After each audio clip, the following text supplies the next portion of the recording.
You know, that whole thing a few months back with that missile launch really got to me. You know the one I mean? Oh, yeah. For a few minutes there, it felt like we were right on the edge. Turns out it was a false alarm, thank God. But it really makes you think about, like, how close we could come to, well, the unthinkable. And that's what's so unsettling about Annie Jacobsen's new book, Nuclear War. A scenario. Yeah, she really dives headfirst into that nightmare scenario, doesn't she? It's been kind of this low hum of anxiety ever since, well, Hiroshima, right? The bomb. But Jacobsen, she takes that fear and really forces you to confront it. It's heavy stuff. Oh, And absolutely. she doesn't exactly ease you in. Like in chapter 1, you're right there at the Pentagon when dot boom, nuclear strike on Washington, D.C. It's brutal. Yeah. Like, she doesn't hold back on the details. The way she describes it, the immediate aftermath, it's pretty hard to stomach at times. The firestorms, it's all just gone. And what's scary is that it's not just like her imagining the worst case scenario. She bases it all on this idea of a bolt out of the blue attack. Oh, right, which is like straight out of classic military strategy. Yeah. It's about catching your enemy completely off guard. A knockout punch. Makes you think about Pearl Harbor, this total blindside that changes the whole game. And it plays on that deep-seated fear we all have, right? That in the nuclear age, that first strike could be the last strike. It's chilling. And then she brings in John Rubel, this former defense official. He was right in the thick of nuclear war planning during the Cold War. And what's Jacobsen say about him? Well, he later called the whole thing a plan for mass extermination. Like, Oh. here's this guy who dedicated his life to this stuff, and even he was like, what have we done? Yeah, it really makes you question the whole, the whole ethical quagmire of it all.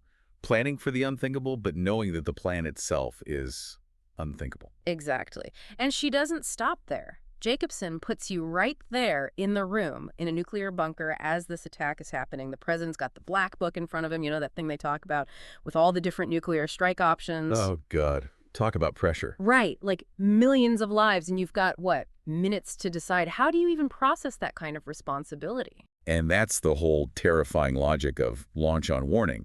You've got these weapons that are supposed to prevent war, but they have to be ready to launch at a moment's notice. So you get this incredibly dangerous situation where even a false alarm could trigger a real apocalypse. And it gets even more intense because Jacobsen doesn't just stop at, cities being hit. She throws in this other terrifying possibility. What if the target was a nuclear power plant? Oh, man, that's like next level stuff. Yeah, she calls it the devil's scenario. And for good reason. See, hitting a city, it's horrific, but it's relatively contained in the grand scheme of things. But a nuclear plant, you're talking about unleashing this invisible monster. It's like that nightmare scenario at Chernobyl, but times 100. Right.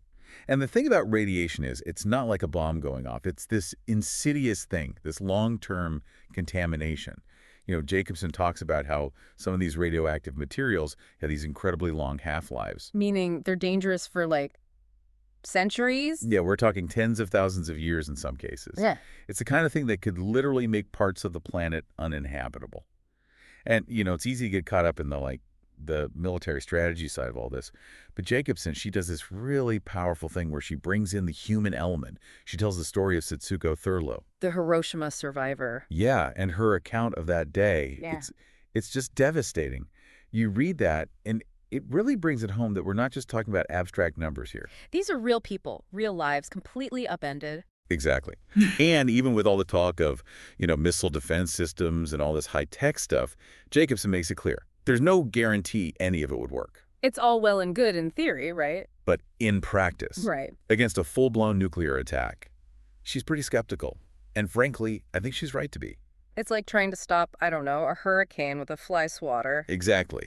And you've got to factor in the potential for things to just go wrong. I mean, we're talking about incredibly complex systems here, early warning systems, communication networks, all of it running on a knife edge. And we've already seen how close we've come to disaster, even without a nuclear war. Like, remember that false alarm? Oh yeah, those few minutes where everyone held their breath? Imagine that, but 1,000 times worse, with the fate of the world hanging in the balance. One miscalculation, one glitch in the system, and it's all over. And then there's the whole issue of escalation. Right. Like, where does it end? Exactly. Jacobsen talks about NATO and how even a regional conflict could spiral out of control. It's like, you start throwing nukes around and suddenly everyone's involved. And it's not just nukes we have to worry about. What else? Well, she talks about this thing called EMP, electromagnetic pulse. That sounds terrifying. What is it? It's basically a weapon that could fry all our electronics. Imagine a blackout, but on a global scale. Your phone dies, your car dies, the power grid goes down, everything. Like something out of a movie. I know, right? But it's a very real threat. And suddenly, you're not just worried about bombs falling, you're worried about society collapsing. No communication, no transportation, no way to get food or water. So we've talked about, like, the bombs themselves and then the whole domino effect where things escalate and then it's like a global meltdown. Pretty bleak stuff.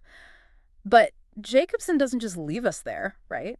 Like, what's the takeaway? Where do we go from here? Well, towards the end of the book, she does something really interesting. She jumps way ahead, like thousands of years into the future. Okay, time travel. Not exactly. She's painting a picture, right? Yeah.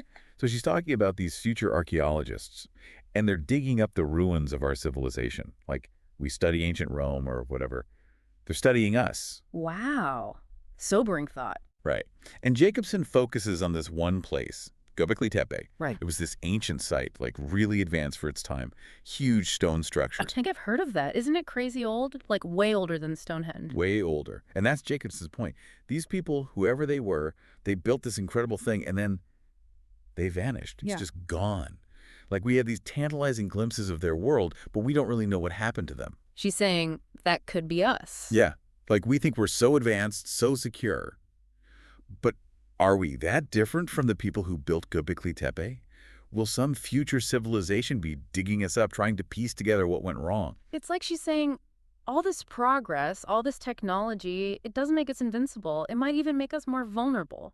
And that's the question she leaves us with, isn't it? Will we learn from the past? Or are we doomed to repeat it? Will they find our ruins and see a civilization that destroyed itself? Or will they see something more? It really makes you think about what we're leaving behind. What story does our civilization tell? I mean, that's what Jacobsen really drives home, I think. This idea that we have a choice to make right now. Like right now, today. Do we keep going down this path of, I don't know, this kind of blind faith in technology and power? Or do we find a new way? Because right now, we're the ones writing the history books. Or maybe we're writing the warning labels for the future. Anyway, Jacobsen's book is Nuclear War, a Scenario. Definitely recommend checking it out if you want to really dive deep into all this. It's heavy, but man, it's important.